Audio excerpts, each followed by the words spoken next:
ਨਵਜੋਤ ਸਿੱਧੂ ਦੀ ਬੇਲਗਾਮ ਬਿਆਨਬਾਜ਼ੀ ਤੋਂ ਕਾਂਗਰਸੀ ਔਖੇ। ਰਾਜਕੁਮਾਰ ਵੇਰਕਾ ਨੇ ਹਾਈ ਕਮਾਨ ਨੂੰ ਲਿਖੀ ਚਿੱਠੀ। ਬਿੱਟੂ ਨੇ ਕਿਹਾ ਸੱਤਾ ਦਾ ਸੁੱਖ ਭੋਗਣ ਦੇ ਬਾਅਦ ਹੁਣ ਮੈਦਾਨ ਛੱਡ ਰਿਹਾ ਸਿੱਧੂ। ਬਠਿੰਡਾ ਪਹੁੰਚੇ ਮਨਪ੍ਰੀਤ ਬਾਦਲ ਦੀ ਅਫਸਰਾਂ ਨੂੰ ਦੋ ਟੁਕ ਕਿਹਾ, ਜਾਂ ਤਾਂ ਲੋਕਾਂ ਦੇ ਚੁਣੇ ਹੋਏ ਨੁਮਾਇੰਦਿਆਂ ਥੱਲੇ ਲੱਗ ਕੇ ਕੰਮ ਕਰੋ, ਨਹੀਂ ਤਾਂ ਦੇਸ਼ ਦਾ ਸੰਵਿਧਾਨ ਬਦਲ ਦਿਓ। ਹਰਿਆਣਾ ਵਿੱਚ ਗਾਇਬ ਹੋਣ ਲੱਗੇ ਆਕਸੀਜਨ ਟੈਂਕਰ। ਪਾਣੀਪਤ ਤੋਂ ਸਿਰਸਾ ਆ ਰਿਹਾ ਸੀ ਆਕਸੀਜਨ ਟੈਂਕਰ, ਹੋਇਆ ਗਾਇਬ। FIR ਹੋਈ ਦਰਜ। ਪ੍ਰਧਾਨ ਮੰਤਰੀ ਨਾਲ ਹੋਈ ਮੀਟਿੰਗ ਵਿੱਚ ਕੇਜਰੀਵਾਲ ਨੇ ਚੁੱਕਿਆ ਆਕਸੀਜਨ ਦੀ ਘਾਟ ਦਾ ਮੁੱਦਾ। ਕਿਹਾ ਅਜੇ ਵੀ ਕੁਝ ਸੂਬੇ ਰੋਕ ਰਹੇ ਨੇ ਸਾਡੀ ਆਕਸੀਜਨ, ਲੋਕਾਂ ਨੂੰ ਮਾਰਨ ਲਈ ਨਹੀਂ ਛੱਡ ਸਕਦੇ। ਕੋਰੋਨਾ ਨਾਲ ਨਜਿੱਠਣ ਲਈ ਭਾਰਤ ਸਰਕਾਰ ਨੇ ਲਾਈ 에ਅਰ ਫੋਰਸ। ਜਰਮਨੀ ਤੋਂ 에ਅਰਲਿਫਟ ਹੋਵੇਗੀ ਆਕਸੀਜਨ। ਦਿੱਲੀ ਲਈ ਡਾਕਟਰਾਂ ਤੇ ਨਰਸਾਂ ਨੂੰ ਵੀ ਕੀਤਾ ਜਾ ਰਿਹਾ 에ਅਰਲਿਫਟ। ਹਰਿਆਣਾ ਸਰਕਾਰ ਨੇ ਵਧਾਈ ਸਖਤੀ। ਹੁਣ ਸ਼ਾਮ 6 ਵਜੇ ਤੋਂ ਬੰਦ ਹੋਣਗੇ ਸਾਰੇ ਬਾਜ਼ਾਰ। ਅੱਜ ਸ਼ਾਮ ਤੋਂ ਲਾਗੂ ਹੋਣਗੇ ਨਵੇਂ ਹੁਕਮ।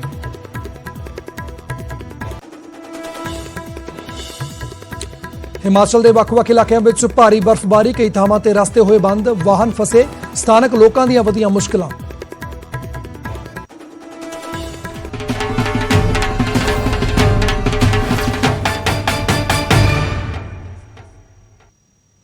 ਸਤਿ ਸ਼੍ਰੀ ਅਕਾਲ, ਇੱਕ ਵਾਰ ਫਿਰ ਤੋਂ ਸਵਾਗਤ ਹੈ ਨਿਊਜ਼ 18 ਪੰਜਾਬ ਦੇਖ ਰਹੇ ਸਾਰੇ ਦਰਸ਼ਕਾਂ ਦਾ। ਮੈਂ ਤੁਹਾਡੇ ਨਾਲ ਭੁੱਲਰਜੀਤ ਸਿੰਘ ਤੇ ਬੁਲਟਨ ਦੇ ਵਿੱਚ ਸਭ ਤੋਂ ਪਹਿਲਾਂ ਗੱਲ ਨਵਜੋਤ ਸਿੱਧੂ ਦੇ ਬਾਰੇ। ਜੀ ਹਾਂ, ਨਵਜੋਤ ਸਿੱਧੂ ਤੇ ਕਾਂਗਰਸ ਪਾਰਟੀ ਦੇ ਵਿੱਚ ਚੱਲ ਰਹੇ ਕਲੇਸ਼ ਦੇ ਬਾਰੇ ਗੱਲ ਕਰਾਂਗੇ। ਨਵਜੋਤ ਸਿੱਧੂ ਦੀ ਬਿਆਨਬਾਜ਼ੀ ਤੇ ਸ਼ੇਰੋ ਸ਼ਾਇਰੀ ਤੋਂ ਬਾਅਦ ਹੁਣ ਕਾਂਗਰਸ ਪਾਰਟੀ ਦੇ ਲੀਡਰਾਂ ਨੇ ਹੀ ਨਵਜੋਤ ਸਿੱਧੂ ਦੇ ਖਿਲਾਫ ਮੋਰਚਾ ਖੋਲ੍ਹ ਦਿੱਤਾ। ਜੀ ਹਾਂ, ਕਾਂਗਰਸੀ ਵਿਧਾਇਕ ਰਾਜਕੁਮਾਰ ਵੇਰਕਾ ਨੇ ਬਗੈਰ ਨਾਮ ਲਿਖੇ ਪਾਰਟੀ ਹਾਈ ਕਮਾਨ ਨੂੰ ਸਿੱਧੂ ਦੀ ਸ਼ਿਕਾਇਤ ਵੀ ਕਰ ਦਿੱਤੀ ਹੈ। ਵੇਰਕਾ ਨੇ ਹਾਈ ਕਮਾਨ ਨੂੰ ਚਿੱਠੀ ਲਿਖ ਕੇ ਲੀਡਰਾਂ ਨੂੰ ਬਿਆਨਬਾਜ਼ੀਆਂ ਕਰਨ ਤੋਂ ਵਰਜਣ ਦੀ ਅਪੀਲ ਕੀਤੀ ਹੈ। ਚਿੱਠੀ ਦੇ ਵਿੱਚ ਰਾਜਕੁਮਾਰ ਵੇਰਕਾ ਨੇ ਕਿਹਾ ਕਿ ਪਾਰਟੀ ਦੇ ਅੰਦਰੂਨੀ ਮਾਮਲਿਆਂ ਤੇ ਸਾਰੇ ਲੀਡਰਾਂ ਨੂੰ ਹਦਾਇਤ ਜਾਰੀ ਕੀਤੀ ਜਾਵੇ ਕਿ ਬਿਆਨਬਾਜ਼ੀਆਂ ਨਾ ਕੀਤੀਆਂ ਜਾਣ। ਪਾਰਟੀ ਦੇ ਅੰਦਰੂਨੀ ਮਾਮਲੇ ਪਾਰਟੀ ਪੱਧਰ ਤੇ ਹੀ ਨਿਬੇੜੇ ਜਾਣ। ਇਹ ਵੇਲਾ ਬਿਆਨਬਾਜ਼ੀਆਂ ਦਾ ਨਹੀਂ, ਸਗੋਂ ਕੋਵਿਡ ਤੇ ਕਿਸਾਨਾਂ ਦੇ ਮਸਲਿਆਂ ਤੇ ਗੱਲਬਾਤ ਕਰਨ ਦਾ ਹੈ। ਤਾਂ ਇਸ ਤੋਂ ਪਹਿਲਾਂ ਬੇਅਦਬੀ ਮਾਮਲੇ ਨੂੰ ਲੈ ਕੇ ਨਵਜੋਤ ਸਿੱਧੂ ਨੇ ਟਵੀਟ ਕੀਤਾ ਸੀ। ਉਹਨਾਂ ਨੇ ਕਿਹਾ ਸੀ ਕਿ ਟਵੀਟ ਦੇ ਵਿੱਚ ਲਿਖਿਆ ਸੀ ਬਕਾਇਦਾ ਨਵਜੋਤ ਸਿੱਧੂ ਨੇ ਕਿ ਬੇਅਦਬੀ ਕੇਸ ਗ੍ਰਹਿ ਮੰਤਰੀ ਲਈ ਪਹਿਲ ਨਹੀਂ ਹਨ। ਜ਼ਿੰਮੇਵਾਰੀ ਤੋਂ ਭੱਜਣ ਤੇ ਸਿਰਫ AG ਨੂੰ ਹੀ ਬਲੀ ਦਾ ਬੱਕਰਾ ਬਣਾਉਣ ਦਾ ਕੀ ਮਤਲਬ ਹੈ? ਤਾਂ ਕਿ ਅਥਾਰਟੀ ਉੱਤੇ ਕਿਸੇ ਦਾ ਕੰਟਰੋਲ ਨਹੀਂ ਹੈ। AG ਕਿਸ ਦੇ ਥੱਲੇ ਕੰਮ ਕਰਦੇ ਨੇ? ਤਾਂ ਸਿੱਧੇ ਤੌਰ ਦੇ ਉੱਪਰ ਕੈਪਟਨ ਅਮਰਿੰਦਰ ਸਿੰਘ ਉੱਪਰ ਸਵਾਲ ਖੜੇ ਕੀਤੇ ਸੀ। ਔਰ ਹੁਣ ਰਾਜਕੁਮਾਰ ਵੇਰਕਾ ਨੇ ਜਿਹੜਾ ਸਿੱਧੇ ਤੌਰ ਦੇ ਉੱਪਰ ਹਾਈ ਕਮਾਨ ਨੂੰ ਚਿੱਠੀ ਲਿਖੀ ਔਰ ਨਵਜੋਤ ਸਿੱਧੂ ਦੀ ਬਿਨਾਂ ਨਾਮ ਲਿਖੇ ਸ਼ਿਕਾਇਤ ਕੀਤੀ ਹੈ ਕਿ ਵਰਜਣ ਦੀ ਅਪੀਲ ਕੀਤੀ ਹੈ ਅਜਿਹੇ ਬਿਆਨਬਾਜ਼ੀ ਤੋਂ। ਉਹਨੇ ਕਿਹਾ ਕਿ ਜਿਹੜੇ ਪਾਰਟੀ ਲੈਵਲ ਦੇ ਜਿਹੜੇ ਜੋ ਵੀ ਰੇੜਕੇ ਨੇ ਉਹ ਪਾਰਟੀ ਪੱਧਰ ਤੇ ਹੀ ਨਿਬੇੜਨੇ ਚਾਹੀਦੇ ਨੇ। ਤਾਂ ਇਸ ਖਬਰ ਤੇ ਸਾਡੇ ਸਹਿਯੋਗੀ ਨਪਿੰਦਰ ਬਰਾੜ ਜੁੜ ਰਹੇ ਨੇ। ਨਪਿੰਦਰ, ਉਹਨਾਂ ਦੇ ਨਾਲ Rajkumar Verka. Napinder, over to you. ਸ਼ੁਕਰੀਆ ਪੁਲਜੀਤ। ਤਾਂ ਨਵਜੋਤ ਸਿੰਘ ਸਿੱਧੂ ਲਗਾਤਾਰ ਆਪਣੀ ਹੀ ਸਰਕਾਰ ਦੇ ਵਿੱਚ ਸਵਾਲ ਚੁੱਕਦੇ ਰਹਿੰਦੇ ਨੇ। ਮੁੱਖ ਮੰਤਰੀ ਕੈਪਟਨ ਅਮਰਿੰਦਰ ਸਿੰਘ ਦੇ ਨਾਲ ਕਈ ਵਾਰ ਮਤਭੇਦ ਸਾਹਮਣੇ ਆਏ, ਪਰ ਉਸ ਤੋਂ ਬਾਅਦ ਕਦੇ ਲੰਚ ਕਦੇ ਡਿਨਰ ਕੀਤਾ ਜਾਂਦਾ ਹੈ ਔਰ ਦਾਅਵਾ ਕੀਤਾ ਜਾਂਦਾ ਹੈ ਕਿ ਸਭ ਠੀਕ ਠਾਕ ਹੈ, ਪਰ ਸਭ ਠੀਕ ਠਾਕ ਨਜ਼ਰ ਨਹੀਂ ਆਉਂਦਾ। ਨਵਜੋਤ ਸਿੰਘ ਸਿੱਧੂ ਹੁਣ ਬੇਅਦਬੀ ਮਾਮਲਿਆਂ ਨੂੰ ਲੈ ਕੇ ਕਾਫੀ ਸਰਗਰਮ ਨਜ਼ਰ ਆ ਰਹੇ ਨੇ।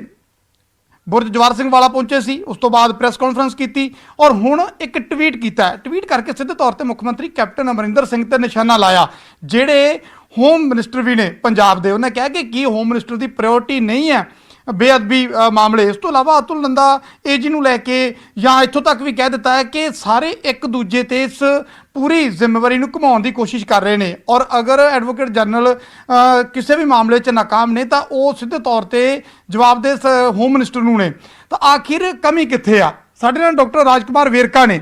ਵੇਰਕਾ ਹੋਰਾਂ ਨੇ ਇੱਕ ਚਿੱਠੀ ਵੀ ਲਿਖ ਦਿੱਤੀ ਹਾਈ ਕਮਾਨ ਨੂੰ। ਵੇਰਕਾ ਸਾਹਿਬ, ਨਵਜੋਤ ਸਿੰਘ ਸਿੱਧੂ ਦੇ ਬਿਆਨ ਲਗਾਤਾਰ ਸਾਹਮਣੇ ਆ ਰਹੇ ਨੇ। ਤੁਸੀਂ ਖੁਦ ਹੀ ਬੜੇ ਦਾਅਵੇ ਕਰਦੇ ਰਹੇ ਹੋ ਕਿ ਸਾਡੇ ਭਰਾ ਨੇ, ਸਭ ਅੱਛਾ ਹੈ, ਪਰ ਹੁਣ ਅੱਜ ਵਾਲਾ ਟਵੀਟ ਦੇਖ ਲਓ ਤੇ ਤੁਹਾਨੂੰ ਚਿੱਠੀ ਲਿਖਣੀ ਪੈ ਗਈ ਹਾਈ ਕਮਾਨ ਨੂੰ। ਕੀ ਲਿਖਿਆ ਹਾਈ ਕਮਾਨ ਨੂੰ? ਦੇਖੋ, ਮੈਂ ਇਹ ਮਹਿਸੂਸ ਕਰਦਾ ਹੈ ਕਿ ਕਾਂਗਰਸ ਪਾਰਟੀ ਨੂੰ ਸਾਰੇ ਵਰਕਰ, ਸਾਰੇ ਲੀਡਰਸ ਨੂੰ ਯੂਨਾਈਟ ਹੋ ਕੇ ਜਿਹੜੀਆਂ ਦੋ ਸਾਡੇ ਸਾਹਮਣੇ ਚੈਲੰਜ ਹੈ, ਸਮੱਸਿਆਵਾਂ ਹੈ, ਕਿਸਾਨਾਂ ਦੀ ਸਮੱਸਿਆ, ਮੌਸਮ ਦੀ ਖਰਾਬੀ ਕਰਕੇ ਫਸਲਾਂ ਮੰਡੀਆਂ 'ਚ ਰੋਲ ਰਹੀਆਂ, ਉਹਦਾ ਧਿਆਨ ਕਰਨ ਦੀ ਜ਼ਰੂਰਤ ਹੈ। ਦੂਸਰੇ ਪਾਸੇ ਕਰੋਨਾ ਮਹਾਮਾਰੀ ਦੇ ਨਾਲ ਅਸੀਂ ਨਿਪਟ ਰਹੇ ਹਾਂ, ਉਹਦਾ ਧਿਆਨ ਕਰਨ ਦੀ ਜ਼ਰੂਰਤ ਹੈ। ਔਰ ਜਿੱਥੋਂ ਤੱਕ ਸਵਾਲ ਇਸ ਗੱਲ ਦਾ ਹੈ ਕਿ ਕਿਸੇ ਇਸ਼ੂ ਦੇ ਉੱਪਰ ਸਵਾਲ ਖੜੇ ਕਰ ਰਹੇ, ਮੈਂ ਇਹ ਮਹਿਸੂਸ ਕਰਦਾ ਕਿ ਕਿਸੇ ਨੂੰ ਵੀ ਅਗਰ ਕੋਈ ਕਿਸੇ ਗੱਲ ਦੀ ਗਲਤਫਹਿਮੀ ਹੈ ਜਾਂ ਉਹ ਕਿਸੇ ਗੱਲ ਦੀ ਇਨਕੁਆਇਰੀ ਚਾਹੁੰਦਾ ਹੈ ਜਾਂ ਉਹ ਇਸ ਗੱਲ ਦਾ ਜਵਾਬ ਚਾਹੁੰਦਾ ਹੈ ਤਾਂ ਉਹਨਾਂ ਨੂੰ ਕਾਂਗਰਸ ਹਾਈਕਮਾਨ ਨਾਲ ਗੱਲ ਕਰਨੀ ਚਾਹੀਦੀ ਹੈ, ਆਪਣੇ ਮੁੱਖ ਮੰਤਰੀ ਜੀ ਨਾਲ ਗੱਲ ਕਰਨੀ ਚਾਹੀਦੀ ਹੈ ਔਰ ਬੈਠ ਕੇ ਇਸ ਮਸਲੇ ਦੇ ਹੱਲ ਨੂੰ ਕਰਨਾ ਚਾਹੀਦਾ ਹੈ, ਬਜਾਏ ਇਸ ਗੱਲ ਦੇ ਕਿ ਇਹਦੇ ਨਾਲ ਜਿਹੜਾ ਸਾਡੇ ਸਾਹਮਣੇ ਜਿਹੜੀਆਂ ਸਮੱਸਿਆਵਾਂ ਹੈ ਸ਼ਾਇਦ ਕਾਂਗਰਸ ਪਾਰਟੀ ਦਾ ਧਿਆਨ ਨਾ ਵੰਡਿਆ ਜਾਏ। ਇਸ ਕਰਕੇ ਮੈਂ ਅਪੀਲ ਕੀਤੀ ਹੈ ਨਵਜੋਤ ਸਿੰਘ ਸਿੱਧੂ ਜੀ ਨੂੰ, ਮੈਂ ਅਪੀਲ ਕੀਤੀ ਹੈ ਕਾਂਗਰਸ ਦੀ ਸਾਰੀ ਲੀਡਰਸ਼ਿਪ ਨੂੰ ਕਿ ਅਸੀਂ ਸਾਡੇ ਮੌਜੂਦਾ ਹਾਲਾਤ ਸਾਹਮਣੇ ਹੈ, ਉਹ ਚੈਲੰਜ ਸਾਡੇ ਸਾਹਮਣੇ ਹੈ। ਔਰ ਦੂਸਰੀ ਗੱਲ ਮੈਂ ਇੱਕ ਗੱਲ ਕਹਾਂਗਾ ਕਿ ਬਹੁਤ ਸਾਰੇ ਲੋਕ ਸੋਚਦੇ ਹੈ ਕਿ ਕਾਂਗਰਸ ਪਾਰਟੀ ਕੋਈ ਕਮਜ਼ੋਰ ਹੋ ਗਈ। ਕਾਂਗਰਸ ਪਾਰਟੀ ਕਮਜ਼ੋਰ नहीं है। मैं उन साथियों को एक गल होर भी कहना चाहना है कि कोई नहीं है कांग्रेस की टक्कर में, पड़ना मत किसी पार्टी के चक्कर में। कांग्रेस पार्टी ये 2022 का टीचा पूरा करेगी। ये टीचा पूरा तद ही होएगा असी सारे ही ये हम सफर हाँ और एक सफर दे राही हाँ और लोकां दियां समस्यावां, लोकां दियां मुश्किलां, लोकां दे जज्बात ਉਹ ਜਿਹੜੇ ਆ ਅਸੀਂ ਉਹਨਾਂ ਨੂੰ ਸਮਝੀਏ, ਉਹਨਾਂ ਦੇ ਖਰੇ ਉਤਰੀਏ, ਉਹਨਾਂ ਕੰਮਾਂ ਨੂੰ ਪੂਰਿਆਂ ਕਰੀਏ ਔਰ 2022 ਦੇ ਟੀਚੇ ਨੂੰ ਅਚੀਵ ਕਰੀਏ। ਵੇਰਕਾ ਸਾਹਿਬ, ਟੀਚਾ ਤੁਹਾਡਾ ਬੇਸ਼ੱਕ ਕਾਂਗਰਸ ਪਾਰਟੀ ਦਾ ਹੋਏਗਾ, ਸ਼ੇਅਰ ਵੀ ਸੋਹਣਾ ਸੁਣਾਉਂਦੇ ਹੋ ਤੁਸੀਂ, ਤੰਜ ਵੀ ਚੰਗੇ ਕਰਦੇ ਹੋ, ਪਰ ਲੋਕ ਜਵਾਬ ਮੰਗਦੇ ਨੇ। ਬੇਅਦਬੀ ਮਸਲੇ ਨੂੰ ਲਾ ਕੇ ਤੁਹਾਡੇ ਵਿਧਾਇਕ ਨਵਜੋਤ ਸਿੰਘ ਸਿੱਧੂ ਨੇ ਅਗਰ ਸਵਾਲ ਚੁੱਕਿਆ, ਇੱਕ ਵਾਰੀ ਨਹੀਂ ਕਈ ਵਾਰ ਚੁੱਕਿਆ, ਦੇਖੋ ਕਿਤੇ ਨਾ ਕਿਤੇ ਕਮੀ ਤਾਂ ਕੋਈ ਰਹੀ। ਅਗਰ ਹਾਈ ਕੋਰਟ ਦੇ ਵਿੱਚ ਤੁਹਾਡਾ ਕੇਸ ਟਿਕਿਆ ਨਹੀਂ, ਅਗਰ ਸੈਟ ਰਿਜੈਕਟ ਹੋ ਗਈ, ਅਗਰ ਉਹਦੀ ਰਿਪੋਰਟ ਰਿਜੈਕਟ ਹੋ ਗਈ, ਕਿਤੇ ਨਾ ਕਿਤੇ ਕੋਈ ਕਮੀ ਰਹੀ ਹੋਏਗੀ। ਅਤੁਲ ਨੰਦਾ ਦੀ ਕਾਰਵਾਈ ਨੂੰ ਲੈ ਕੇ ਲਗਾਤਾਰ ਸਵਾਲ ਚੁੱਕੇ ਜਾਂਦੇ ਨੇ। ਨਵਜੋਤ ਸਿੰਘ ਸਿੱਧੂ ਨੇ ਹੁਣ ਚੁੱਕੇ ਨੇ, ਇਸ ਤੋਂ ਪਹਿਲਾਂ ਵੀ ਕਈ ਵਾਰ ਚੁੱਕੇ ਗਏ ਨੇ। ਕਿੰਨੇ ਵਾਰ ਤੁਹਾਡੇ ਕੈਬਨਿਟ ਦੇ ਵਿੱਚ ਸਵਾਲ ਚੁੱਕੇ ਗਏ ਨੇ ਕਿ ਕਮੀ ਕਿੱਥੇ ਆ। ਤੁਹਾਨੂੰ ਲੱਗਦਾ ਕਿ ਕਮੀ ਤਾਂ ਕਿਤੇ ਹੈ? ਨਹੀਂ, ਗੱਲ ਸਿਰਫ ਇੰਨੀ ਹੈ ਬਈ ਸਾਡੀ ਸਰਕਾਰ ਨੇ ਆਪਣੀ ਕਮਿਟਮੈਂਟ ਨੂੰ ਪੂਰੀ ਕੀਤਾ। ਇਹ ਜਿਹੜੀ ਸਿੱਟ ਸੀ ਹਾਈ ਕੋਰਟ ਦੀ ਨਿਗਰਾਨੀ ਹੇਠ ਬਣੀ ਸਿੱਟ ਸੀ, ਜਿਸ ਨੇ ਕਿ 6 ਮਹੀਨਿਆਂ 'ਚ ਆਪਣੇ ਕੰਮ ਨੂੰ ਪੂਰਾ ਕੀਤਾ ਹੈ। 9 ਚਲਾਨ ਪੇਸ਼ ਕੀਤੇ ਹੈ, ਜਾਂਚ ਵੀ ਕੰਪਲੀਟ ਕੀਤੀ ਹੈ ਔਰ ਜਾਂਚ ਵੀ ਕੋਰਟ 'ਚ ਦੇ ਦਿੱਤੀ ਹੈ। ਟਿੱਕੀ ਕਿਉਂ ਨਹੀਂ ਜੀ ਫਿਰ ਜਾਂਚ? ਟਿੱਕੀ ਨਹੀਂ, ਟਿੱਕੀ ਦੀ ਗੱਲ ਇਹ ਹੈ, ਮੈਂ ਤੁਹਾਨੂੰ ਇਹ ਕਿਹਾ ਬਈ ਅਸੀਂ ਤੇ ਜਵਾਬ ਢੀਕ ਰਹੇ ਹੈ। ਹਾਈ ਕੋਰਟ ਨੇ ਕਿੰਨਾ ਕਾਰਨਾ ਕਰਕੇ ਉਹਨੂੰ ਰਿਜੈਕਟ ਕੀਤਾ, ਅਜੇ ਤੱਕ ਉਸ ਦੀ ਜਾਂਚ ਨਹੀਂ ਆਈ, ਉਹਦਾ ਸਵਾਲ ਦਾ ਜਵਾਬ ਸਾਹਮਣੇ ਨਹੀਂ ਆਇਆ। ਜਦ ਤੱਕ ਇਹ ਸਵਾਲ ਦਾ ਜਵਾਬ ਸਾਹਮਣੇ ਨਹੀਂ ਆਵੇ ਕਿੰਨਾ ਕਾਰਨਾ ਕਰਕੇ ਇਹ ਜਿਹੜੀ ਜਾਂਚ ਹੈ ਉਹ ਰਿਪੋਰਟ ਖਾਰਜ ਹੋਈ ਹੈ, ਤਦ ਤੱਕ ਸਾਨੂੰ ਸਾਰਿਆਂ ਨੂੰ ਇਹ ਟਿੱਪਾ ਟਿੱਪਣੀ ਤੋਂ ਬਚਣਾ ਚਾਹੀਦਾ, ਉਹ ਪਤਾ ਕਰਨਾ ਚਾਹੀਦਾ ਕਿ ਕਿੱਥੇ ਕਮੀ ਰਹਿ ਗਈ ਹੈ। ਅਜੇ ਤੱਕ ਇਹ ਪਤਾ ਹੀ ਨਹੀਂ ਕਿ ਕਮੀ ਕਿਹੜੀ ਜਗ੍ਹਾ ਤੇ ਸੀਗੀ। ਤੁਹਾਡੇ ਆਪਣੇ ਐਮਪੀ ਰਵਨੀਤ ਬਿੱਟੂ ਕਹਿੰਦੇ ਨੇ ਕਿ ਉਹ ਸਿੱਟ ਦੀ ਰਿਪੋਰਟ ਤੇ ਕੀ ਗੱਲ ਬਾਕੀ ਮੈਂਬਰਾਂ ਨੇ ਸਾਈਨ ਕਿਉਂ ਨਹੀਂ ਕੀਤੇ, ਇਹਦੇ ਤੇ ਵੀ ਸਵਾਲ। ਤਾਂ ਫਿਰ ਤੁਹਾਡੇ ਆਪਦੇ ਲੋਕ ਹੀ ਸਵਾਲ ਚੁੱਕਦੇ ਨੇ ਨਾ ਕਿ ਜੇ ਬਾਕੀ ਮੈਂਬਰ ਸਿੱਟ ਇੱਕ ਟੀਮ ਸੀਗੀ ਤਾਂ ਉਹ ਟੀਮ ਨੇ ਸਾਰੀ ਨੇ ਸਾਈਨ ਕਿਉਂ ਨਹੀਂ ਕੀਤੇ, ਇੱਕ ਬੰਦੇ ਦੀ ਰਿਪੋਰਟ ਹੋ ਕੇ ਕਿਉਂ ਰਹਿ ਗਈ, ਤੇ ਹਾਈ ਕੋਰਟ ਦੇ ਵਿੱਚ ਕੀ ਤੁਸੀਂ ਉਹਦੀ ਪ੍ਰੋਪਰ ਪੈਰਵਾਈ ਕਰ ਨਹੀਂ ਸਕੇ? ਤੁਹਾਡਾ ਲਾਅ ਡਿਪਾਰਟਮੈਂਟ ਉਹਦੀ ਪੂਰੀ ਪੈਰਵਾਈ ਨਹੀਂ ਕਰ ਸਕਿਆ ਕਿਉਂਕਿ ਖੁਦ ਕੁੰਵਰ ਵਿਜੇ ਪ੍ਰਤਾਪ ਵੀ ਸਵਾਲ ਚੁੱਕ ਚੁੱਕੇ ਨੇ। ਦੇਖੋ, ਮੈਂ ਤੁਹਾਨੂੰ ਇਹ ਗੱਲ ਕਹੀ ਹੈ ਕਿ ਜਿਹੜੀ ਸਿੱਟ ਹੈ ਉਹ ਪੰਜਾਬ ਸਰਕਾਰ ਨੇ ਨਹੀਂ ਬਣਾਈ, ਉਹ ਹਾਈ ਕੋਰਟ ਦੀ ਨਿਗਰਾਨੀ ਹੇਠ ਕੰਮ ਕਰ ਰਹੀ ਸਿੱਟ ਹੈ ਔਰ ਹਾਈ ਕੋਰਟ ਦੇ ਅੰਡਰ ਕੰਮ ਕਰ ਰਹੀ ਸਿੱਟ ਹੈ। ਔਰ ਇਹ ਜੇਕਰ ਇਹ ਹਾਈ ਕੋਰਟ ਨੇ ਇਹਨੂੰ ਰਿਜੈਕਟ ਕੀਤਾ ਹੈ, ਉਹਦੇ ਕਾਰਨਾਂ ਦਾ ਮੈਂ ਤੇ ਇਹ ਗੱਲ ਕਹਿ ਰਿਹਾ ਪਤਾ ਲੱਗ ਜਾਵੇ ਇੱਕ ਵਾਰੀ, ਫਿਰ ਉੱਤੇ ਬਈ ਬਹਿਸ ਕਰ ਲਓ, ਉਸ ਦੇ ਉੱਪਰ ਕਲਪਨਾ ਕਰ ਲਓ, ਉਸ ਦੇ ਉੱਪਰ ਜਾਂਚ ਕਰ ਲਓ, ਉਸ ਦੇ ਉੱਪਰ ਤੁਸੀਂ ਸੁਧਾਰ ਕਰ ਲਓ।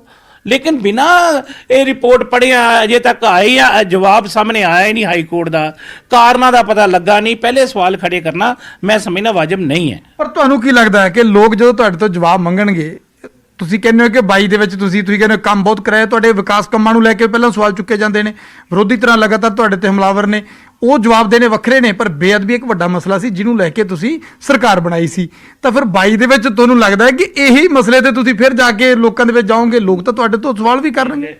ਪਹਿਲੇ ਤਾਂ ਮੈਂ ਤੁਹਾਡੇ ਚੈਨਲ ਦੇ ਮਾਧਿਅਮ ਨਾਲ ਇਹ ਗੱਲ ਕਹਿਦਾ ਕਿ ਸਾਡੀ ਸਰਕਾਰ ਦੀ ਇੱਛਾ ਸ਼ਕਤੀ 'ਚ ਕੋਈ ਕਮੀ ਨਹੀਂ ਹੈ ਔਰ ਅਸੀਂ 6 ਮਹੀਨਿਆਂ 'ਚ ਜਾਂਚ ਨੂੰ ਕੰਪਲੀਟ ਕਰਵਾਇਆ ਹੈ ਔਰ ਇਹ ਜਾਂਚ ਨੇ ਆਪਣੀ ਰਿਪੋਰਟ ਇਹ ਕੋਰਟ 'ਚ ਵੀ ਦੇ ਦਿੱਤੀ ਹੈ। ਇਹ ਕਿਹੜੀ ਗੱਲ ਹੈ ਕਿ ਇਹ ਕਹੀਏ ਕਿ ਜਾਂਚ ਹੀ ਨਹੀਂ ਹੋਈ, ਆਪਾਂ ਇਹ ਕਹੀਏ ਕਿ ਜਾਂਚ ਮੁਕੰਮਲ ਹੀ ਨਹੀਂ ਹੋਈ।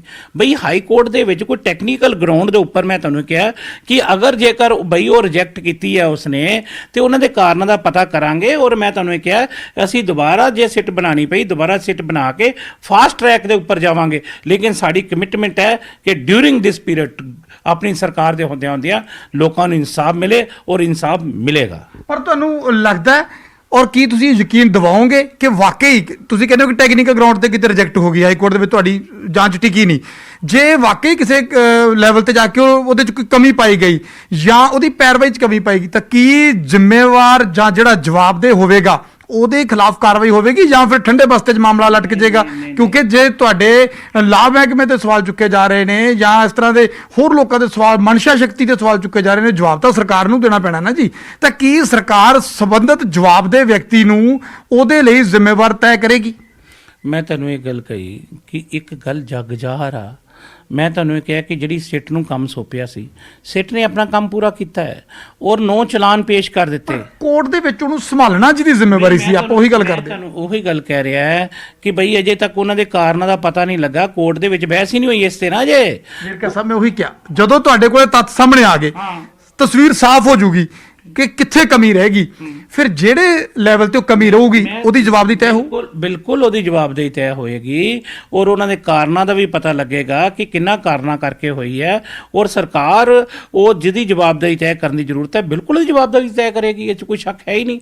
ਲੇਕਿਨ ਮੈਂ ਇਹ ਗੱਲ ਕਹਿ ਰਿਹਾ ਕਿ ਜਦ ਤੱਕ ਕੋਈ ਪਤਾ ਨਹੀਂ ਲੱਗੇ ਕਿ ਕਿਸ ਗਰਾਊਂਡ ਦੇ ਉੱਪਰ ਉਹ ਰਿਜੈਕਟ ਹੋਈ ਹੈ, ਹਾਈ ਕੋਰਟ ਨੇ ਅਜੇ ਤੱਕ ਆਰਡਰ ਹੀ ਨਹੀਂ ਕੀਤਾ, ਜਦ ਤੱਕ ਹਾਈ ਕੋਰਟ ਆਰਡਰ ਨਾ ਕਰੇ ਮੇਰੇ ਖਿਆਲ ਸਾਨੂੰ ਇਹ ਚੀਜ਼ਾਂ ਨੂੰ ਜਿਹੜੀ ਵੀ ਕੋਈ ਗੱਲਾਂ ਹੈਗੀਆਂ ਇਹ ਪਾਰਟੀ ਪਲੇਟਫਾਰਮ ਤੇ ਰੱਖਣੀਆਂ ਗਲਤਫਹਿਮੀ ਹੈ ਤੇ ਮੁੱਖ ਮੰਤਰੀ ਜੀ ਨਾਲ ਬਹਿ ਕੇ ਗੱਲ ਕਰ ਲੈਣੀ ਚਾਹੀਦੀ ਹੈ, ਉਹਨਾਂ ਦਾ ਪਤਾ ਕਰ ਲੈਣਾ ਚਾਹੀਦਾ ਵੀ ਆਹ ਕਾਰਨ ਆ ਸਾਨੂੰ ਕਲੈਰੀਫਿਕੇਸ਼ਨ ਚਾਹੀਦੀ ਹੈ, ਉਹ ਕਲੈਰੀਫਿਕੇਸ਼ਨ ਲੈ ਲੈਣੀ ਚਾਹੀਦੀ ਹੈ ਬਜਾਏ ਇਸ ਗੱਲ ਦੇ ਕਿ ਆਪਣੇ ਮਨ ਦੇ ਅੰਦਰ ਗੁੱਸਾ ਧਾਰਨ ਕਰਕੇ ਬਹਿਣਾ ਮੈਂ ਸਮਝਣਾ ਠੀਕ ਨਹੀਂ ਹੈ। ਨਵਜੋਤ ਸਿੰਘ ਸਿੱਧੂ ਲਗਾਤਾਰ ਦੇਖੋ ਸਵਾਲ ਚੁੱਕ ਰਹੇ ਨੇ ਜੀ, ਤੁਹਾਡੇ ਸਾਥੀ ਨੇ ਜਿਸ ਤਰ੍ਹਾਂ ਪਹਿਲਾਂ ਜ਼ਿਕਰ ਕੀਤਾ ਸੀ ਕਿ ਤੁਸੀਂ ਅਕਸਰ ਉਹਨਾਂ ਦਾ ਬਚਾਅ ਕਰਦੇ ਵੀ ਨਜ਼ਰ ਆਏ, ਤੁਸੀਂ ਹਮੇਸ਼ਾ ਕਿਹਾ ਕਿ ਸਾਡਾ ਭਰਾ ਹੈ, ਸਾਡੇ ਨਾਲ ਖੜਾ ਹੈ, ਬੜੀ ਜਲਦੀ ਕੈਬਨਿਟ 'ਚ ਵੀ ਹੋਊ, ਬੜੇ ਚਲੋ ਦਾਅਵੇ ਹੋਏ ਪਰ ਹੁਣ ਤਾਂ ਟਾਈਮ ਹੀ ਬੜਾ ਥੋੜਾ ਰਹਿ ਗਿਆ।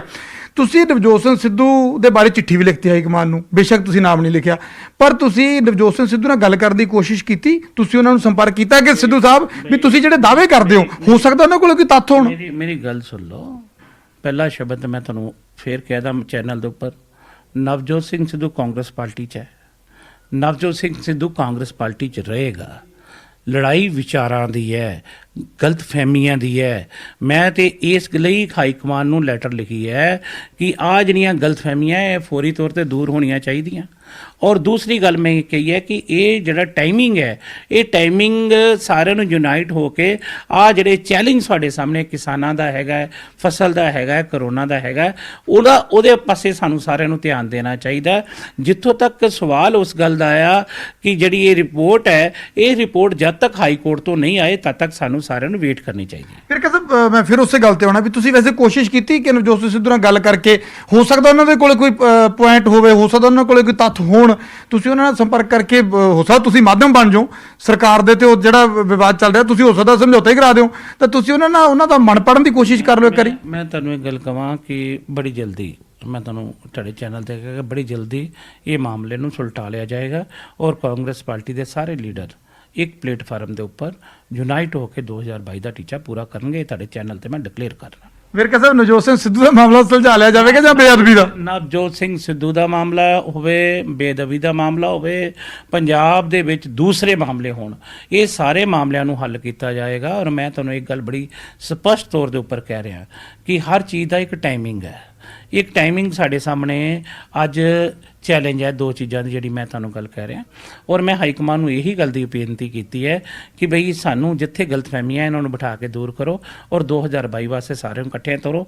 ਔਰ ਜਿੱਥੇ ਤੱਕ ਲੋਕਾਂ ਨਾਲ ਕਮਿਟਮੈਂਟ ਦਾ ਸਵਾਲ ਹੈ, ਚਾਹੇ ਕਿਸਾਨਾਂ ਨਾਲ ਕਮਿਟਮੈਂਟ ਹੈ, ਚਾਹੇ ਦਲਿਤਾਂ ਦੀ ਕਮਿਟਮੈਂਟ ਹੈ, ਚਾਹੇ ਬੇਅਦਬੀ ਦੇ ਮਾਮਲਿਆਂ 'ਚ ਕਮਿਟਮੈਂਟ ਹੈ, ਉੱਤੇ ਰਿਵਿਊ ਹੋਣਾ ਚਾਹੀਦਾ ਔਰ ਜਿੱਥੇ ਕਮੀਆਂ ਦੂਰ ਹੋਣੀਆਂ ਚਾਹੀਦੀਆਂ। ਤੁਸੀਂ ਕਹਿੰਦੇ ਹੋ ਕਿ ਕਮਿਟਮੈਂਟ ਹੈ, ਦੇਖੋ ਲੋਕਾਂ ਦਾ ਕਮਿਟਮੈਂਟ ਹਰ ਮੁੱਦੇ ਤੇ ਸੀ। ਕਿਸਾਨ, ਇਹ ਤਾਂ ਖੇਤੀ ਪ੍ਰਧਾਨ ਸੂਬਾ, ਕਿਸਾਨਾਂ ਨਾਲ ਵੀ ਕਮਿਟਮੈਂਟ ਸੀ। ਸੁਖਬੀਰ ਸਿੰਘ ਬਾਦਲ ਕੱਲ ਮੰਡੀਆਂ ਦੇ ਵਿੱਚ ਗਏ ਔਰ ਉਹਨਾਂ ਨੇ ਆ ਕੇ ਸਿੱਧੇ ਤੌਰ ਤੇ ਕਿਹਾ ਵੀ ਆਂਦੇ ਇਦੋਂ ਨਕਮਾ ਮੁੱਖ ਮੰਤਰੀ ਨਹੀਂ ਹੋਣਾ। ਸਿੱਧਾ ਇਲਜ਼ਾਮ ਉਹਨਾਂ ਨੇ, ਸਿੱਧਾ ਹਮਲਾ ਬੋਲਿਆ ਮੁੱਖ ਮੰਤਰੀ ਕੈਪਟਨ ਅਮਰਿੰਦਰ ਸਿੰਘ ਤੇ, ਔਰ ਕਹਿੰਦੇ ਕਿ ਕਿਸਾਨ ਮੰਡੀਆਂ 'ਚ ਰੁਲੀ ਜਾਂਦੇ, 10-10 ਦਿਨ ਹੋ ਗਏ, ਉਹਦੇ ਤੁਹਾਡੇ ਕੋਲੇ ਕਿਸਾਨਾਂ ਨੂੰ ਸੰਭਾਲਣ ਦੀ, ਫਸਲ ਸੰਭਾਲਣ ਦਾ ਹੀ ਨਹੀਂ ਹੈ। ਸਾਹਿਬ ਹੁਣ ਅਮਲੀ ਆਦਮੀ ਦਾ ਜਵਾਬ ਦਿੰਦਾ ਚੰਗਾ ਨਹੀਂ ਲੱਗਦਾ ਕਿਉਂਕਿ ਬੋਲੀ ਜਾਂਦਾ ਮਾਵਾ ਖਾ ਕੇ। ਲੇਕਿਨ ਮੈਂ ਤੁਹਾਨੂੰ ਇੱਕ ਗੱਲ ਕਹਾਂ, ਆ ਸਾਰਿਆਂ ਨੂੰ ਪਤਾ ਕਿ ਜਿਸ ਤਰੀਕੇ ਦੇ ਨਾਲ ਕੇਂਦਰ ਦੀ ਸਰਕਾਰ ਨੇ ਹਮਲਾ ਕੀਤਾ ਇਹ ਪੰਜਾਬ ਦੀ ਫਸਲ ਦੇ ਉੱਪਰ, ਪੰਜਾਬ ਦੀ ਨਸਲ ਦੇ ਉੱਪਰ, ਪੰਜਾਬ ਦੇ ਕਿਸਾਨਾਂ ਦੇ ਉੱਪਰ, ਉਸ ਨੂੰ ਅਸੀਂ ਕਿਸ ਤਰੀਕੇ ਨਾਲ ਸੰਭਾਲਿਆ। ਔਰ ਉਹਨਾਂ ਨੇ ਇਹ ਗੱਲ ਕਹੀ ਕਿ ਬਈ ਅਸੀਂ ਤਾਂ ਇਹ ਡਾਇਰੈਕਟ ਪੇਮੈਂਟ ਕਰਾਂਗੇ, ਅਸੀਂ ਫਰਦਾ ਲਵਾਂਗੇ, ਅਸੀਂ ਤੇ ਤੁਹਾਡੇ ਪੇਪਰ ਚੈੱਕ ਕਰਾਂਗੇ, ਰਜਿਸਟਰੀਆਂ ਚੈੱਕ ਕਰਾਂਗੇ। ਤਾਂ ਗੱਲ ਕਰਦੇ ਅਗਲੀ ਖਬਰ ਦੀ। ਨਵਜੋਤ ਸਿੱਧੂ ਦੇ ਖਿਲਾਫ ਰਵਨੀਤ ਬਿੱਟੂ ਨੇ ਵੀ ਮੋਰਚਾ ਖੋਲ ਦਿੱਤਾ। ਸੱਤਾ ਦਾ ਆਨੰਦ ਲੈ ਕੇ ਹੁਣ ਲੋਕਾਂ ਨੂੰ ਭੜਕਾ ਰਿਹਾ ਸਿੱਧੂ। ਇਹ ਕਿਹਾ ਰਵਨੀਤ ਬਿੱਟੂ ਨੇ, ਉਹਨਾਂ ਨੇ ਕਿਹਾ ਕਿ ਸ਼ੇਰੋ ਸ਼ਾਇਰੀ ਨਾਲ ਲੋਕਾਂ ਨੂੰ ਭੜਕਾਉਣ ਨਾਲ ਕੁਝ ਨਹੀਂ ਮਿਲੇਗਾ, ਇਹ ਸਭ ਛੱਡ ਕੇ ਭੱਜਣ ਵਾਲੇ ਨੂੰ ਲੀਡਰ ਨਹੀਂ ਕਾਇਰ ਕਹਿੰਦੇ ਨੇ। ਤਾਂ ਕਈ ਸ਼ਬਦੀ ਹਮਲੇ ਕੀਤੇ ਨੇ ਰਵਨੀਤ ਬਿੱਟੂ ਨੇ। ਉਹਨਾਂ ਨੇ ਕਿਹਾ ਕਿ ਤੁਸੀਂ ਕੈਬਨਿਟ ਵਿੱਚ ਬਹਿ ਕੇ ਕੀ ਕੀਤਾ। ਤਾਂ ਇੱਕ ਸਵਾਲ ਵੀ ਪੁੱਛਿਆ ਰਵਨੀਤ ਬਿੱਟੂ ਨੇ ਆਪਣੇ ਇੱਕ ਵੀਡੀਓ ਕਲਿੱਪ ਦੇ ਵਿੱਚ, ਔਰ ਨਾਲ ਹੀ ਕਿਹਾ ਕਿ ਪਾਰਟੀ ਹਾਈ ਕਮਾਨ ਤੁਹਾਡੇ ਸੰਪਰਕ ਵਿੱਚ ਸੀ। ਤਾਂ ਕਈ ਇੱਕ ਤੋਂ ਬਾਅਦ ਇੱਕ ਕਈ ਸਵਾਲ ਖੜੇ ਕੀਤੇ ਨੇ ਨਵਜੋਤ ਸਿੱਧੂ ਦੇ ਉੱਪਰ। ਉਹਨਾਂ ਨੇ ਸਿੱਧੇ ਤੌਰ ਦੇ ਉੱਪਰ ਕਿਹਾ ਕਿ ਜਦੋਂ ਤੁਸੀਂ ਕੈਬਨਿਟ ਦੇ ਵਿੱਚ ਸੀ ਤਾਂ ਤੁਸੀਂ ਕੀ ਕੁਝ ਕਰਿਆ ਸੀ। ਤਾਂ ਨਾਲ ਹੀ ਕਿਹਾ ਕਿ ਛੱਡ ਕੇ ਭੱਜਣ ਵਾਲੇ ਨੂੰ ਲੀਡਰ ਨਹੀਂ ਸਗੋਂ ਕਾਇਰ ਕਹਿੰਦੇ ਨੇ। ਤਾਂ ਲਗਾਤਾਰ ਉਹਨਾਂ ਨੇ ਕਿਹਾ ਕਿ ਸ਼ੇਰੋ ਸ਼ਾਇਰੀ ਨਾਲ ਲੋਕਾਂ ਨੂੰ ਭੜਕਾਉਣ ਦੇ ਨਾਲ ਜਿਹੜਾ ਕੰਮ ਨਵਜੋਤ ਸਿੰਘ ਸਿੱਧੂ ਕਰ ਰਿਹਾ ਉਸ ਦੇ ਨਾਲ ਕੁਝ ਵੀ ਨਹੀਂ ਮਿਲਣ ਵਾਲਾ। ਇਹ ਬੰਦੇ ਉਹ ਨੇ ਜਿਹੜੇ 2016 ਤੋਂ ਪਹਿਲਾਂ ਜਦੋਂ ਇਹ ਐਡੀ ਵੱਡੀ ਦੁਖਦਾਈ ਘਟਨਾ ਹੋਈ, ਇਹ ਉਸ ਪਾਰਟੀ ਦੇ ਸਭ ਤੋਂ ਵੱਡੇ ਚਿਹਰੇ ਸੀ ਬੀਜੇਪੀ ਅਕਾਲੀ ਦਲ ਦੇ। ਇਹ ਸਰਦਾਰ ਜੀ ਸਭ ਤੋਂ ਵੱਧ ਜੇ ਕੰਪੇਨ ਕਰਦੇ ਸੀ ਉਹਨਾਂ ਦੇ ਬਾਕੀ ਸਟੇਟਾਂ 'ਚ ਵੀ ਜਾ ਕੇ, ਤਾਂ ਇਹ ਹੁਬ ਕੇ ਕਰਦੇ ਸੀ, ਠੋਕੋ ਤਾੜੀ ਕਰਦੇ ਸੀ। 4.5 ਸਾਲ ਆਪਾਂ ਇੱਧਰ ਰਹੇ, ਹਜੇ ਵੀ ਵਿੱਚ ਹੀ ਆ। ਤੇ ਹੁਣ ਜਦੋਂ ਵੀ ਸਰਕਾਰਾਂ ਜਿਹੜੀਆਂ ਕੰਮ ਕਰਦੀਆਂ ਉਹਨਾਂ ਤੇ ਚੰਗੇ ਕੰਮ ਵੀ ਲੱਗਦੇ ਆ, ਉਹਨਾਂ ਤੇ ਮਾੜੇ ਕੰਮ ਵੀ ਲੱਗਦੇ ਆ। ਇਹ ਨਹੀਂ ਹੁੰਦਾ ਵੀ ਜਦੋਂ ਹੁਣ ਪੂਰਾ ਟਾਈਮ ਉਹਦਾ ਹੋ ਜਾਏ ਤੇ ਛਾਲ ਮਾਰ ਕੇ ਦੂਜੇ ਪਾਸੇ ਭੱਜੋ। ਇਹ ਕਿਵੇਂ ਹੋ ਸਕਦਾ? ਜ਼ਿੰਮੇਵਾਰੀ ਪੂਰੀ ਟੀਮ ਦੀ 11 ਦੇ 11 ਪਲੇਅਰਾਂ ਦੀ ਹੁੰਦੀ ਆ, ਕਿ ਚਾਹੇ ਜਿਹੜੇ ਨਾਲ ਐਕਸਟਰਾ ਬੈਠੇ ਹੁੰਦੇ ਉਹਨਾਂ ਦੀ ਵੀ ਉਨੀ ਜ਼ਿੰਮੇਵਾਰੀ ਹੁੰਦੀ ਆ ਹਾਰ ਜਿੱਤ। ਇਹ ਨਹੀਂ ਹੋ ਸਕਦਾ ਵੀ ਬਾਹਰ ਨਿਕਲ ਕੇ ਕੱਲਾ ਜੇ ਹਾਰ ਕਹਿ ਦੋ ਕੱਲੇ ਕਪਤਾਨ ਦੀ ਤੇ ਜਿੱਤ ਸਾਰਿਆਂ ਦੀ। ਇਹ ਨਹੀਂ ਹੈ। ਇਸ ਕਰਕੇ ਪਹਿਲਾਂ ਵੀ ਤੁਸੀਂ ਉਹਨਾਂ ਨਾਲ ਰਹੇ ਤੇ ਜਦੋਂ ਦੇਖਿਆ ਲੋਕਾਂ ਦਾ ਹੱਲ ਕਿੱਧਰ ਨੂੰ ਆ, ਉਸ ਕਿਸ਼ਤੀ ਤੋਂ ਛਾਲ ਮਾਰ। ਛੱਡ ਕੇ ਭੱਜਣ ਵਾਲੇ ਨੂੰ ਲੀਡਰ ਨਹੀਂ ਕਹਿੰਦੇ। ਲੀਡਰ ਉਹ ਹੁੰਦਾ ਜਿਹੜਾ ਵਿੱਚ ਬਹਿ ਕੇ ਸਾਰਿਆਂ ਨੂੰ ਇਕੱਠੇ ਹੋ ਕੇ ਕਿਸ ਤਰੀਕੇ ਨਾਲ ਇਸ ਘੜੀ ਚੋਂ ਆਪਾਂ ਨਿਕਲਣਾ, ਕਿਸ ਤਰੀਕੇ ਨਾਲ ਲੋਕਾਂ ਨੂੰ ਸੱਚਾਈ ਲੋਕਾਂ ਦੇ ਸਾਹਮਣੇ ਲੈ ਕੇ ਜਾਣੀ ਹੈ। ਗੱਲ ਤਾਂ ਉਹਦੀ ਆ। ਭੱਜਣਾ ਤਾਂ ਬਹੁਤ ਸੌਖਾ ਹੁੰਦਾ, ਭੱਜਦੇ ਤਾਂ ਕਾਇਰ ਹੁੰਦੇ ਆ, ਪਰ ਭੱਜਣ ਨਾਲ ਅੱਜ ਕੁਝ ਨਹੀਂ ਬਣਦਾ। ਲੋਕ ਉਹਨੂੰ ਵੀ ਮਾਫ ਨਹੀਂ ਕਰਨਗੇ ਜਿਹੜਾ ਅੱਜ ਵਿੱਚ ਵਿਚਾਲੇ ਛੱਡ ਕੇ ਪਹਿਲਾਂ ਉਹਨਾਂ ਦੇ ਰਾਜ ਭਾਗ 'ਚ ਅੱਜ ਇਹ ਕਾਂਗਰਸ ਦੇ ਰਾਜ ਭਾਗ 'ਚ ਆਨੰਦ ਲੈ ਕੇ ਤੇ ਫਿਰ ਹੌਲੀ ਨਿਕਲਦਾ। ਫਿਰ ਇਸ ਤਰੀਕੇ ਨਾਲ ਮਾਹੌਲ ਤਿਆਰ ਕਰਨਾ, ਲੋਕਾਂ ਨੂੰ ਇਸ ਤਰੀਕੇ ਨਾਲ ਭੜਕਾਉਣਾ, ਲੋਕਾਂ ਨੂੰ ਇਸ ਤਰੀਕੇ ਨਾਲ ਉਤਾਵਲਾ ਕਰਨਾ ਵੀ ਭਾਈ ਆਹ ਗੱਲ ਆ ਜਿਹੜੀ ਮੈਂ ਤਾਂ ਬਹੁਤ ਚਿਰ ਦਾ ਇਹ ਗੱਲਾਂ ਕਰਦਾ ਸੀ ਪਰ ਮੇਰੀ ਕਿਤੇ ਵਾਹ ਨਹੀਂ ਚੱਲੀ। ਇਹ ਨਹੀਂ ਹੁੰਦਾ। ਫਿਰ ਉਹ ਲੀਡਰ ਕਾਹਦਾ ਹੈ ਜੇ ਉਹਦੀ ਵਾਹ ਨਾ ਚੱਲੇ? ਵਿੱਚ ਬਹਿ ਕੇ ਕੈਬਨਿਟ 'ਚ ਬੈਠੇ ਸੀ ਜਦੋਂ ਜਨਾਬ, ਉਦੋਂ ਕੀ ਕਰਦੇ ਸੀ? ਜਦੋਂ ਪਾਰਟੀ ਤੁਹਾਨੂੰ ਹਰ ਜਗ੍ਹਾ ਤੇ ਟੌਪ ਹਾਈਐਸਟ ਲੀਡਰਸ਼ਿਪ ਆ ਜਿਹੜੀ, ਉਹ ਤੁਹਾਡੇ ਨਾਲ ਗੱਲਾਂ ਕਰਦੀ ਸੀ ਹਰ ਵੇਲੇ। ਤੇ ਇਸ ਕਰਕੇ ਇਹ ਗੱਲਾਂ ਜਿਹੜੀਆਂ ਨੇ ਇਸੇ ਤਰੀਕੇ ਨਾਲ ਐ ਛੁਟਕਾਰਾ ਨਹੀਂ ਪੈਣਾ। ਕੱਲੇ ਸ਼ੇਰੋ ਸ਼ਾਇਰੀ ਨਾਲ ਲੋਕਾਂ ਨੂੰ ਸਿਰਫ ਲੋਕਾਂ ਨੂੰ ਭੜਕਾਉਣਾ, ਲੋਕਾਂ ਨੂੰ ਗੁੰਮਰਾਹ ਕਰਨਾ, ਉਹਦੇ ਨਾਲ ਕੰਮ ਨਹੀਂ ਬਣਨਾ। ਕਿਉਂਕਿ ਦੋਨੋਂ ਪਾਸੇ ਰਾਜ ਸੱਤਾ 'ਚ ਤੁਸੀਂ ਰਹੋਗੇ, ਤੁਸੀਂ ਉਹ ਆਨੰਦ ਮਾਣਿਆ ਹੈ। ਤਾਂ ਇੱਕ ਤੋਂ ਬਾਅਦ ਇੱਕ ਕਈ ਸਵਾਲ ਚੁੱਕੇ ਨੇ ਨਵਜੋਤ ਸਿੰਘ ਸਿੱਧੂ ਦੇ ਉੱਪਰ ਰਵਨੀਤ ਬਿੱਟੂ ਨੇ। ਤਾਂ ਹੋਰ ਵੀ ਖਬਰਾਂ ਜਾਰੀ ਨੇ, ਪਰ ਵੇਲਾ ਹੋ ਚੱਲਿਆ ਕਿ ਛੋਟੇ ਜਿਹੇ ਬ੍ਰੇਕ ਦਾ। ਤੁਸੀਂ ਬਣੇ ਰਹੋ ਨਿਊਜ਼ 18 ਪੰਜਾਬ ਦੇ ਨਾਲ।